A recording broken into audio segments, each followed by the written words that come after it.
Hello and welcome to another edition of The Morning Serve. Emma Lawrence alongside Lleyton Hewitt. Lleyton, let's first off start with Alex de Minaur. I think we were all gutted with that result, but he can hold his head so high.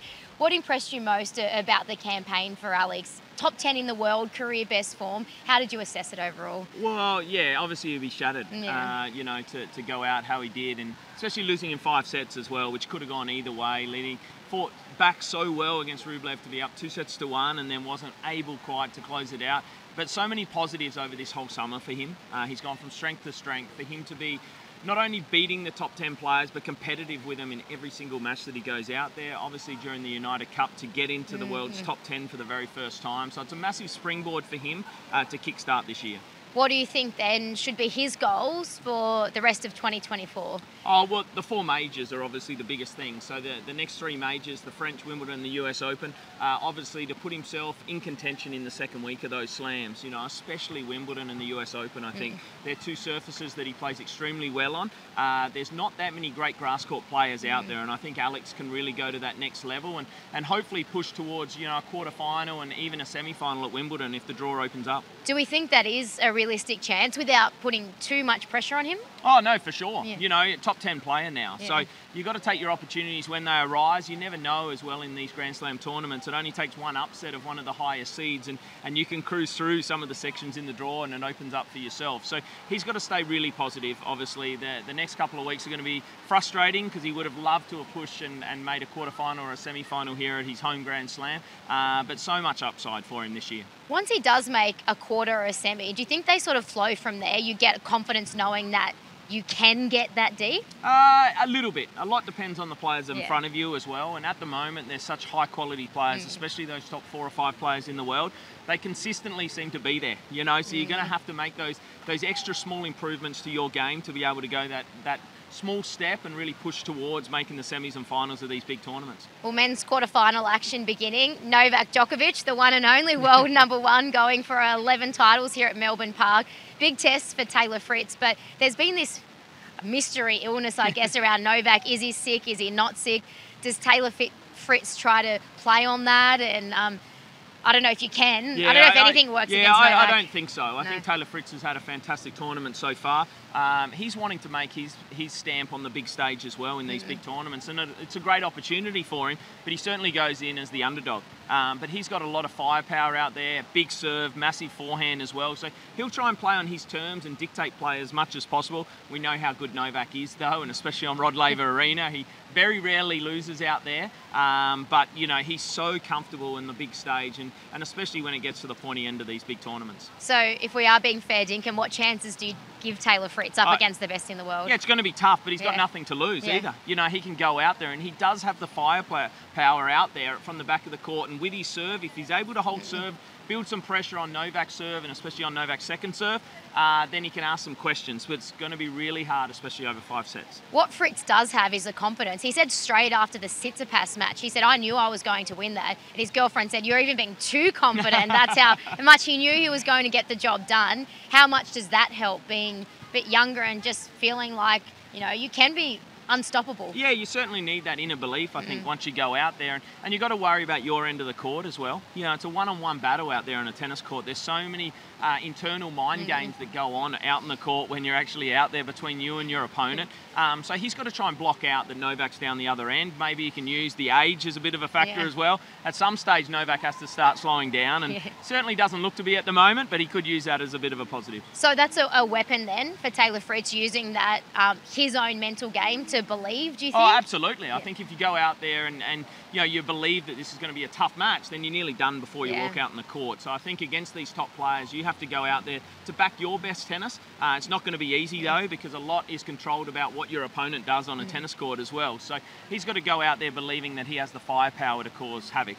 The other quarterfinal then, we've got Jannik Sinner and Andrey Rublev. For Rublev, how does he replicate what we saw in the 5th set against Alex de Minaur, where he just came out of the blocks? Yeah, it's going to be hard. I think physically he was starting to struggle, so then in that 5th set he just took it on. He went hammer and toe from the back of the court, and as soon as he got the ball in strike range, he just went for a cold winner every time. Against Jannik Sinner from the start of the match, and to do that over 5 sets is going to be extremely hard. Jannik Sinner, in my opinion, is playing as well as anybody at the moment. It has to go in as one of the very big favourites to win this title. So I certainly have Sinner in as the favourite. It's going to be a lot dependent on how Rublev pulls up after a massive 5-set match against Alex as well. The cramping, does that concern you at all, or given the recovery that he will have, do you think? I would certainly like to be in the Sinner camp. Yeah. I think it's a definite positive how he's got through his matches. Rublev had to push the boundaries in a couple of matches now, a couple of big 5-setters that he's got through. He's a top 10 player. He's been around for a long time. But I think he'll be feeling some pressure as well, Rublev. He's been to these stages, the round of 16, the quarterfinals, so many times, yet to get through to a semi-final. So, he'll sense this as a massive opportunity. And why do you think, not only, as you said, Sinner has done it not easily, but he hasn't really been pushed too much so far, but the fact that he's long been touted a future Grand Slam champion from when he first came on the scene, is this the best chance that Jannik Sinner has had yet? To Probably up until this stage. I think he came awfully close a couple of years ago at the US Open when he pushed Alcaraz and actually had match point and really should have won that. Alcaraz went on to win the tournament. So that was probably a big opportunity, and I think that probably stung at the time as well, knowing that he was so close.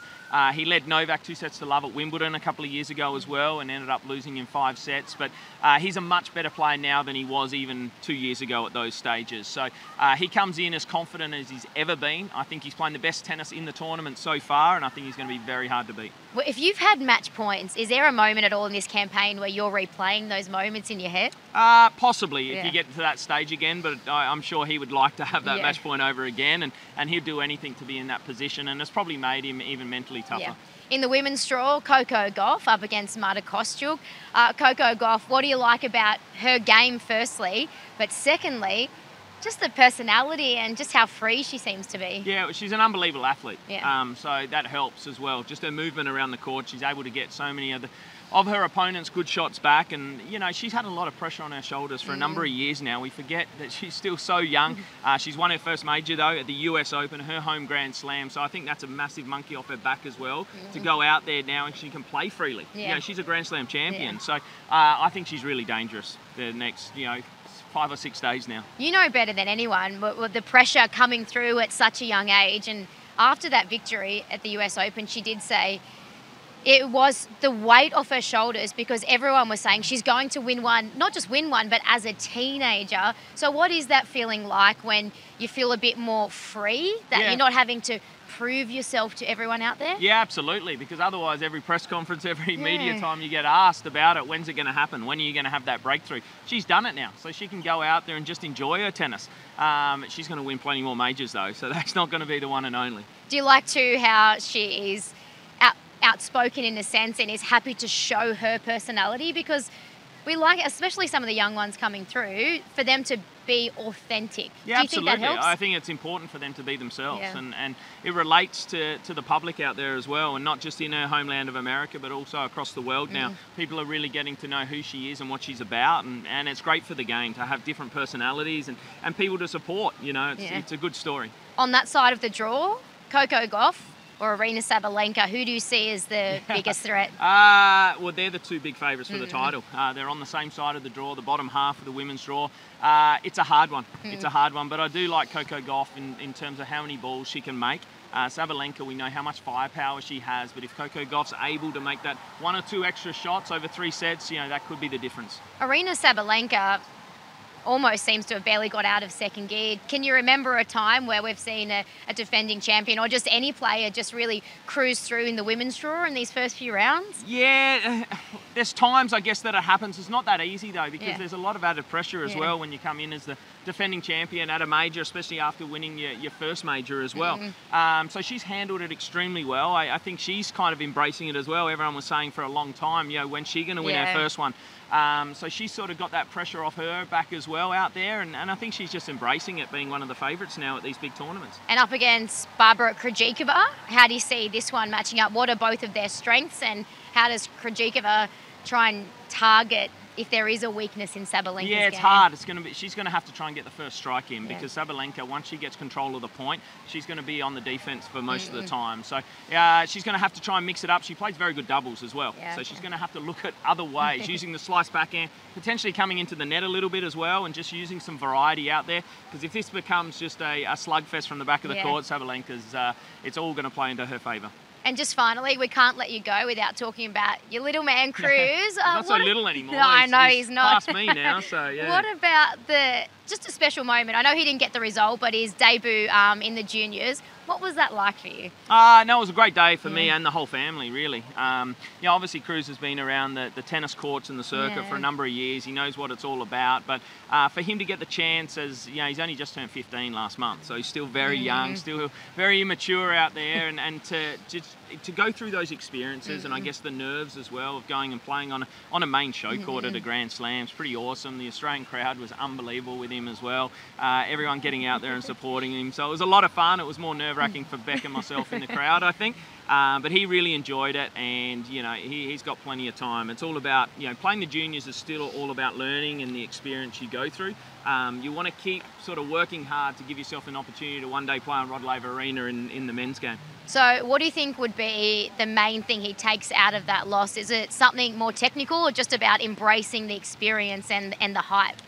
It was more about the experience, and just the guy that he played was he's 17, about to turn 18. He's I think in the top 8 or 9 in the world as well, so for under 18. So Cruz is giving him a couple of years experience as well, and just learning other ways of playing these bigger, stronger players as well. So they're important takeaways. So he and his coach will sit down and go through it all and work it out. And it's really about just having fun and enjoying it as much as possible, and hopefully he gets an opportunity in 12 months' time, and he's a better player, come 2025. Do you leave it to Cruz and coach, or does he ever listen to you? What's the dynamic like? I help out, obviously. I probably know him better than anyone, and especially his game style and how he likes to go about it. But he has his own team around him as well, and we all speak freely about what he needs to work on, and then they go out there and try and do it. So what's the goal then for the rest of this year? Does he target the other slams? What's the plan going forward? Well, he'd have to get his junior ranking up quite a bit higher to get into the other junior Grand Slams.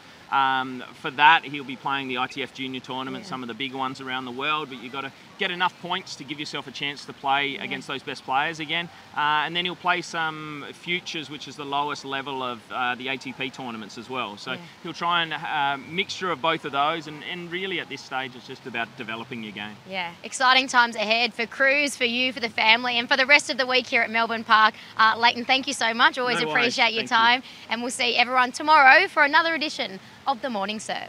Wide World of Sports is your home of the Australian Open. With highlights of every match of the AO, the on-court interviews, and every day with The Morning Serve, you'll be ahead of the game. So click that subscribe button so you don't miss a thing this Australian Open.